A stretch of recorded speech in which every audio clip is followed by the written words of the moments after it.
মা আবার হাতে করে হাতা করে আলু ভাজা দিচ্ছে। নতুন নতুন স্টাইল দেখ।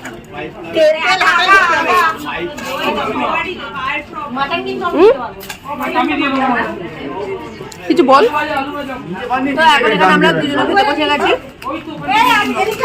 আর মানে এত খাওয়ার গন্ধ পেয়ে আমি ওয়েট করতে পারলাম না, তো আমরা খেতে বসে গেছি। এখানে আমরা আম গাছির ডাল, নবরত্ন ডাল, ভাত আর আলু ভাজা আর হচ্ছে সালাদ। করি তো ওরকমই করেছি। দেখ আমার কোনো অসুবিধা নেই, ফেলে দেবো। এবার দিবি, নষ্ট করার স্বভাব আছে তো ফোন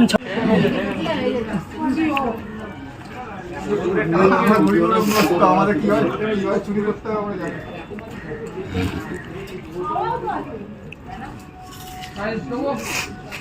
কি নেবে? ঘুড়ি সুতো হয়ে গেছে, ঘুড়ি ওড়াবে।